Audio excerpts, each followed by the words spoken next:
Hi friends, இன்னைக்கு shortcut tricks எப்படி பண்ணலாம் அப்படிங்கறத பார்க்கலாம். இது டிஎன்பிஎஸ்சி எக்ஸாம்ஸ்ல இந்த மாதிரி क्वेश्चंस வந்து கேட்பாங்க. அதை எப்படி ஈஸியா சால்வ் பண்றது அப்படிங்கறத பார்க்கலாம். If x squared plus 1 by x squared equal to 83, then find the value of x minus 1 by x. அதாவது x squared plus 1 by x squared ஓட வேல்யூ வந்து 83 ன்னு கொடுத்திருக்காங்க. அப்ப இதோட வேல்யூ என்னவா இருக்கும் அப்படிங்கறத ஃபைண்ட் பண்ண போறோம். அதாவது x minus 1 by x ஓட வேல்யூ என்ன? சோ இங்க நமக்கு என்ன நம்பர் கொடுத்திருக்காங்களோ அந்த நம்பரை ஃபர்ஸ்ட் எழுதிக்கலாம். 83 இந்த நம்பர் கூட +2 2 வந்து பிளஸ் பண்ணி எழுத போறோம். அதே மாதிரி 2 வந்து சப்ட்ராக்ட் பண்ணி எழுத போறோம். 2 பிளஸ் பண்ணோம் அப்படினா நம்மளோட ஆன்சர் வந்து 85. அதே மாதிரி இதுல இருந்து 2 சப்ட்ராக்ட் பண்ணோம் அப்படினா நம்மளோட ஆன்சர் 81. சோ நமக்கு என்ன நம்பர் கிடைக்குதுங்க? 85 81. இந்த ரெண்டு நம்பர்ல எது ஸ்கொயர் நம்பர் அப்படினு கன்சிடர் பண்ணோம் அப்படினா 81 தான்.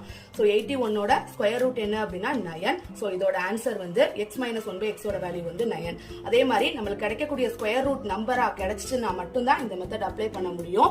சோ இதே மாதிரி நெக்ஸ்ட் வீக் எப்படி பண்ணலாம் அப்படிங்கறத நெக்ஸ்ட் வீடியோல பார்க்கலாம். Thanks for watching.